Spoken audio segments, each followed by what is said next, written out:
Hello മക്കളെ, welcome back to Xylem learning. It's me റിമാമിസ് ആണ്. നമുക്കറിയാം നമ്മുടെ മെഡീവൽ ഇന്ത്യ കൾച്ചറൽ മൂവ്മെന്റ്സ് എന്ന ചാപ്റ്ററിൽ അതിൽ നമുക്ക് സ്ത്രീ സാന്നിധ്യങ്ങളെ, അതായത് ഭക്തി പ്രസ്ഥാനത്തിൽ ഒരുപാട് സ്ത്രീ സാന്നിധ്യങ്ങളൊക്കെ ഉണ്ടായിരുന്നു. പക്ഷെ അന്ന് പൊതുവെ പറഞ്ഞാൽ എന്താണ്, സ്ത്രീകളുടെ പങ്കാളിത്തമൊക്കെ കുറവായിരുന്നു. പക്ഷേ എന്നിരുന്നാലും കുറച്ച് പേരെന്താണ് അവിടെ ഭയങ്കരമായിട്ട് എന്താണ് ഫേമസ് ആയിട്ടുള്ള ഒരുപാട് സ്ത്രീകൾ ഉണ്ടായിരുന്നു. ഓക്കെ, അപ്പൊ നമുക്ക് നോക്കാം. മധ്യകാലഘട്ടത്തിലെ സമൂഹത്തിൽ സ്ത്രീകൾക്ക് പൊതുവെ അംഗീകാരവും പരിഗണനയും ഒക്കെ കുറവായിരുന്നു.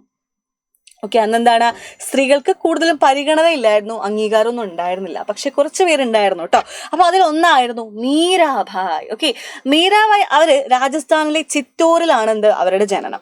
അവിടുത്തെ ഒരു റോയൽ കുടുംബത്തിൽ കേട്ടോ, അവിടെ റിച്ച് ആയിട്ടുള്ള ഒരു ഫാമിലിയിലുള്ള ഒരു എന്താ പറയാ ഒരാളായിരുന്നു, ഒരു സ്ത്രീ ആയിരുന്നു നമ്മുടെ മീരാഭായ്. ഓക്കെ, അവരെന്താണ് അവരുടെ ജീവിത സൗകര്യങ്ങൾ, അവരുടെ കംഫേർട്സ് ഒക്കെ എന്താണ് വിട്ടെറിഞ്ഞിട്ട് അവര് കൃഷ്ണഭക്തിയിൽ മുഴുകി. ഭഗവാൻ കൃഷ്ണ അല്ലെ, കൃഷ്ണഭക്തിയിൽ മുഴുകി. ഓക്കെ, അവര് രചിച്ചതാണ് കൃഷ്ണഭജനങ്ങൾ. അത് ഭയങ്കര ഫേമസ് ആയിരുന്നു.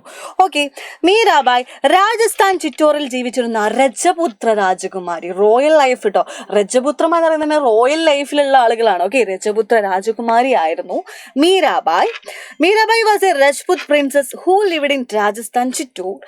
She ignored worldly comfort and immersed herself in devotion to god. ജീവിത സൗകര്യങ്ങൾ ഉപേക്ഷിച്ച് കൃഷ്ണഭക്തിയിൽ മുഴുകിയ ആളായിരുന്നു ആരുടെ, നമ്മുടെ മീരാബായ്. ഓക്കെ, മീരാബായ് രചിച്ച കൃഷ്ണ ഭജനകൾ എന്താണ് ഭയങ്കര ഫേമസ് ആയിരുന്നു. ഓക്കെ, നെക്സ്റ്റ് കാരക്കൽ അമ്മയാറും ആണ്ടാളും. അപ്പൊ ഇവരുടെ പ്രത്യേകതകൾ എന്ന് പറയുന്നത് എന്താണ് യെസ്, തമിഴ്നാട്ടിലെ രണ്ട് ഭക്ത കവയിത്രികളായിരുന്നു ആര്, നമ്മുടെ കാരക്കൽ അമ്മയാറും ആണ്ടാളും. ഇവര് ഇഷ്ടദൈവത്തോടുള്ള അകമഴിഞ്ഞ ഭക്തിയെ സൂചിപ്പിക്കുന്ന കീർത്തനങ്ങൾ, ഹിംസൊക്കെ ഇവർ രചിച്ചിട്ടുണ്ടായിരുന്നു. അതായത് ഡിവോട്ടീസ് ഓഫ് തമിഴ്നാടാണ്. The composition expressed deep devotion to their favourite title. അവരുടെ ഇഷ്ടദൈവത്തോടുള്ള ഭക്തിയെ സൂചിപ്പിക്കുന്ന കീർത്തനങ്ങളൊക്കെ ആയിരുന്നു അവർ രചിച്ചിട്ടുണ്ടായിരുന്നത്, നമ്മുടെ കാരക്കൽ അമ്മയാറും ആണ്ടാളും. ലാസ്റ്റ് നമ്മുടെ അക്ക മഹാദേവി, വീരശൈവ പ്രസ്ഥാനത്തിന്റെ ഒക്കെ അതിലൊക്കെ ഭയങ്കര പ്രമുഖയായിട്ടുള്ള ഒരു സ്ത്രീ ആയിരുന്നു അക്ക മഹാദേവി. അക്ക മഹാദേവി എന്ന് പറയുമ്പോൾ സ്ത്രീകൾ സമൂഹത്തിൽ അന്ന് നേരിട്ടിരുന്ന ഒരുപാട് ആത്മീയമായിട്ടും പിന്നെയോ ആത്മീയമായുള്ള ഒരുപാട് സാമൂഹികവും ആത്മീയമായിട്ടുള്ള ഒരുപാട് അടിച്ചമർത്തലുകളൊക്കെ എതിരെ നടന്ന ചർച്ചകൾക്കൊക്കെ നേതൃത്വം നൽകിയത് നമ്മുടെ അക്ക മഹാദേവി ആയിരുന്നു.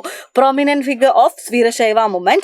She led discussions against the social and spiritual oppression to the women faced in those days. അതായത് അന്ന് സ്ത്രീകൾ സൊസൈറ്റിയിൽ അന്ന് സാമൂഹികമായും ആത്മീയമായും അടിച്ചമർത്തലുകൾക്കെതിരെ നടന്ന ചർച്ചകൾക്ക് നേതൃത്വം കൊടുത്ത ഒരു സ്ത്രീ സാന്നിധ്യമായിരുന്നു അക്ക മഹാദേവി.